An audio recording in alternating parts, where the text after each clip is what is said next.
Hey class, you know who I am, you know why we're here, let's get to it.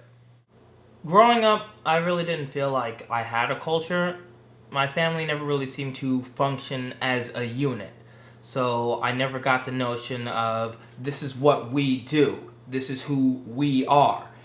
To me, it just kind of came in bits and pieces. All of my traditions and values and mannerisms and language was pretty much self-generated. I did what made me feel comfortable, what made me feel like me. And my core values include humor, sense of self, communication, drive. I was one of those kids who was pretty much raised by television and video games. And that sounds pretty sad, but the truth is that a lot of my morals, a lot of my quotes and phrases, and my overall openness to different things comes from being exposed to a number of different TV shows and movies. Whether it was TV or real life, I just kind of took the bits and pieces of what I saw to be fun or meaningful or profound, and I just applied them to my own life like a puzzle. And according to the people who know me, I'm a pretty okay guy, so I'm going to call that a win. As a kid, I was knee-deep in the second stage of minority identity development. I was so afraid of becoming a stereotype, violent or arrogant, belligerent, perpetually negative and critical of others. I was so afraid of being that way that I altered my personality specifically to avoid certain things. And in essence, I ended up becoming a very multicultural individual. Square dancing is a lovely subculture of America, and it's one of my favorite passions. It requires a lot of high energy and openness to strangers, which are two values that I thrive on.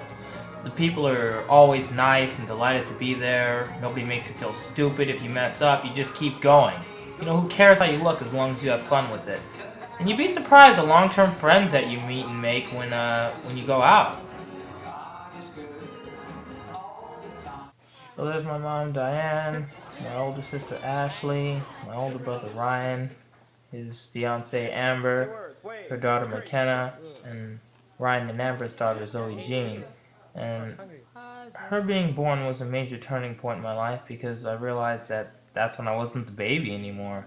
She was born on the exact same day I got my first job, and she inspires me, much in the way my brother has, to be an adult and still hold on to that inner child that makes me the fun-loving guy I am. I love adventure. I want to take her out off-roading and square dancing and singing and all those other things that just make life worth living. This is me. Yeah, that's right. Hey Ryan, talk to me for a minute. Hey. Tell me what you think about culture. Culture? Yeah. Like American culture? Mm-hmm. Native American culture? Hip-hop culture?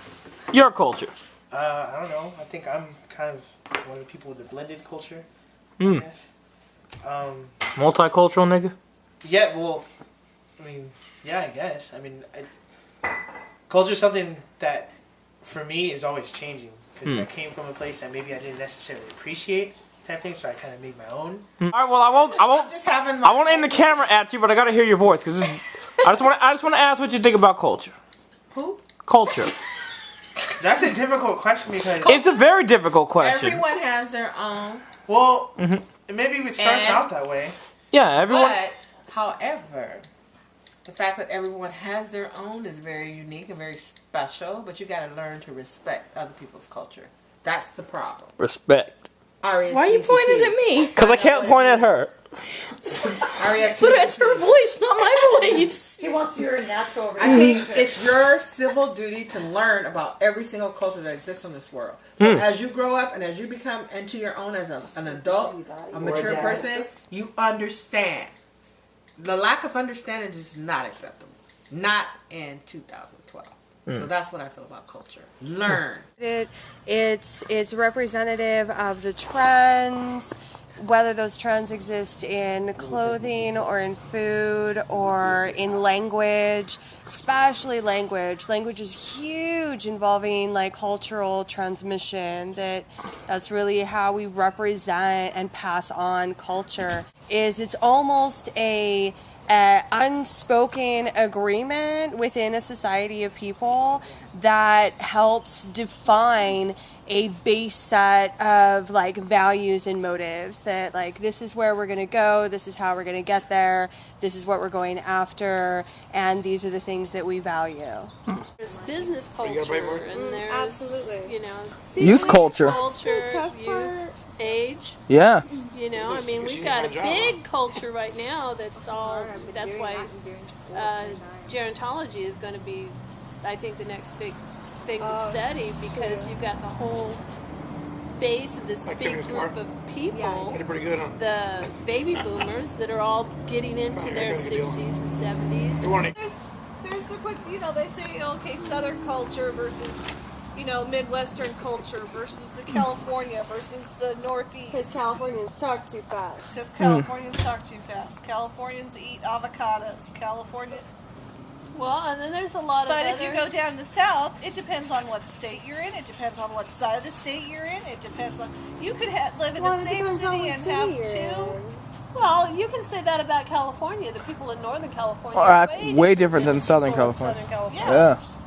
I think it's Bunch of not daggers. about what country you're from. It's not about... I think it all stems from how you were Well, raised. it just depends on how you're looking at it. It's where you were raised in the region that you grow up in. Yeah. Yeah, but not necessarily. You're in a culture that has its own language and its own attitudes about things. And it has nothing to Yeah, do the Marines is a culture in and of itself. Yeah. Straight up. I mean, you could consider the Mormon Church a complete different culture. It is. Because it has its own language and its own attitudes. But even within that, like there's I mean, a going back to Utah that Mormon and idea, a California Mormon. Yeah, and going what back to they the accept idea. and what we accept. If you don't know Yeah, about so people's Zoe- culture, it's a minus on you. And there's no excuse to say, oh, I don't know your background. No, you sound like a racist. Because it's your responsibility to understand people. There's so much technology at hand. You can just do it in the instant. It's your responsibility to understand people. The fact that you haven't been around them is no excuse. Don't get on me about no culture. Because you're going to get an F. Overall, I'd have to say that my life is pretty awesome, as I command it to be. Good, bad, and all. It's taken a lot to get from where I was to where I am now, and I still have a ways to go. And my culture is influenced and perpetuated through the bonds I make and maintain with my loved ones. My friends and family empower me and inspire me to be who I am. The feedback helps me grow, and I will do anything and everything for them. That is my most crucial and important core value. This is Kyle Patterson signing off.